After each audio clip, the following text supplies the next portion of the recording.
Hey everybody, how's it going?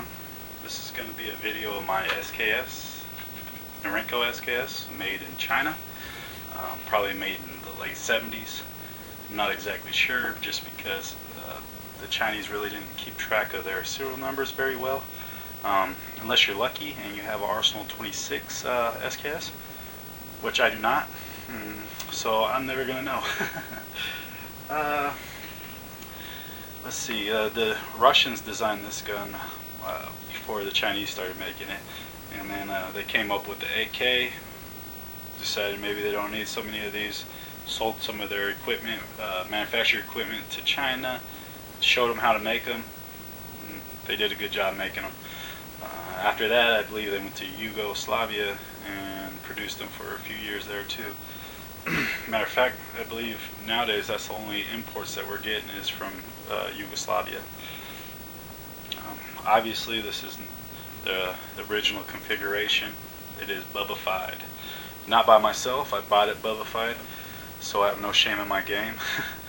And I'm actually thankful to the guy that Bubbarized it, because I was able to talk him down out of a couple bucks. So you can get a cheaper gun if it is modified, some of these older style rifles like the 1903 or the Nagant.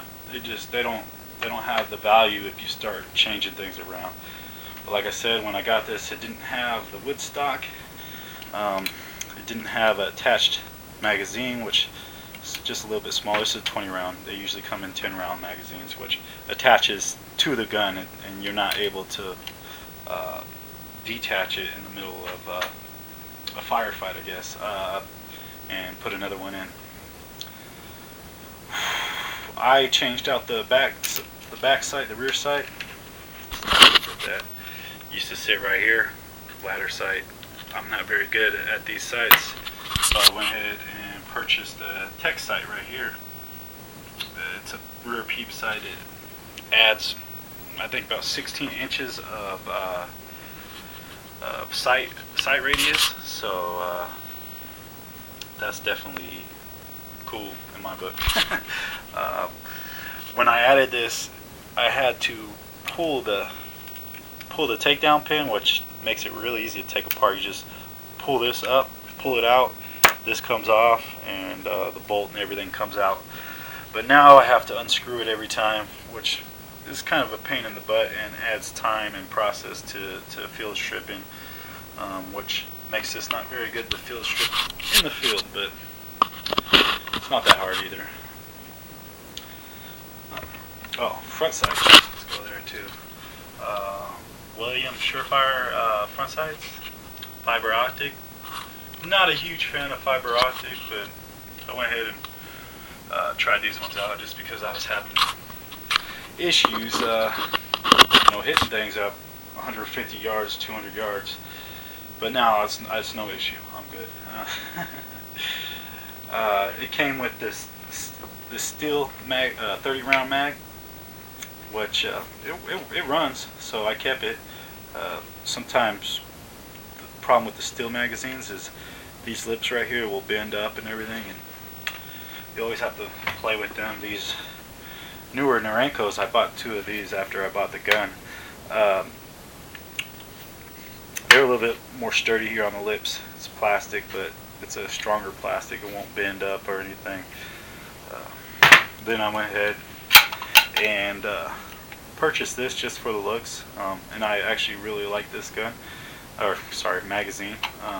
And one of the reasons is when it's in there, you can actually feed it stripper clips. But you can feed these stripper clips too, but it feeds a lot smoother than this. These you're hit and miss. You're gonna get them in sometimes, and sometimes you're only gonna get 1 or 2 in, which makes these magazines a benefit. You're gonna get 25 in every time. This is my only centerfire semi-auto rifle. I used to own a AK. I don't even know if you call it a Wasser or an AK. It was a Wasser. Really didn't like it. It felt like a piece of junk to me. The magazine wobbled all over the place, and the design of the AK does not have last shot hold open, and that kind of bugs me too. I've only been able to get past that in one gun, and that was the 1022. And to me, that's not that much of a defensive gun. This is a defensive gun, or maybe assault rifle. So last shot hold open is a big deal to me. I don't want to hear click if I'm getting fired at, click and then have to put a new magazine in. So I'd rather bolt hold open, I know I'm out, bam, put another freaking magazine, let the bolt back, and we're ready to rock again. Let's go ahead and demonstrate the stripper clips. Safety on. I'm probably going to demonstrate how sucky this stripper clips are, but like I said, with this magazine, they work flawlessly, and it's beautiful. Wish me luck. Holy moly, look at that. Probably the first time you ever seen that on camera, right? First time I got all of them in. My first take, I got 9 in, so I was happy with that, but shoot, extremely happy getting 10 of them in there. Clear the magazine, clear the gun. Alright, yeah, when I first got this gun, it came with this rimline stock right here. It's a good stock, but it's a little too flexible right here. It kind of wobbles around when you're letting off more than one round. It just keeps on wobbling. Here's another modification I bought but did not do to the gun yet, and I'm not sure if I'm going to. This is called, oh man, I can't remember the exact name, but it's a mag adapter. It sits right up in the gun, right where this bill sits, the duck bill on the SKSs, which everybody hates. I have no problem with it, but if you want to have in a pouch, or this can get in the way. But at home, it's no big problem. At the range, it's no big problem. This sits up in the gun like that. You modify this by cutting it down, and you just rock it in. Is it a Marcus mag adapter? I can't remember. It starts with an M or something like that.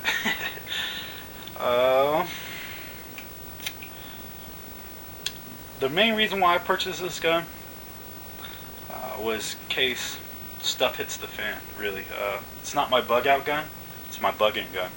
It's a little too heavy for my bug out gun because it's upward toward 10 pounds, and I could easily shave a few pounds off of a gun and get a different gun and add more items that would be more useful. Yeah, so I'm trying to think if I missed anything. Chrome line barrel. I love the chrome line barrel. Some of the SKSs don't. I believe the Russians don't. I believe the Yugos don't have chrome line barrels. This right here came with the gun.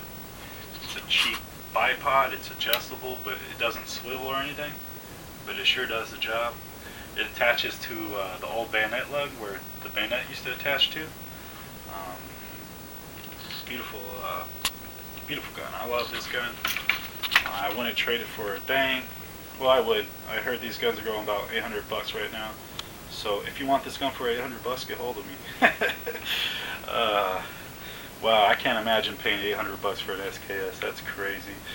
But I mean, the quality's there. It's got the same quality as most AKs, and better quality than some. It has a longer barrel than most AKs.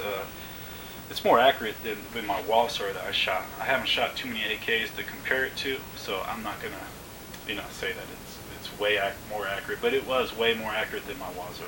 I hated that Walser. I'm never getting one again. Thanks for watching.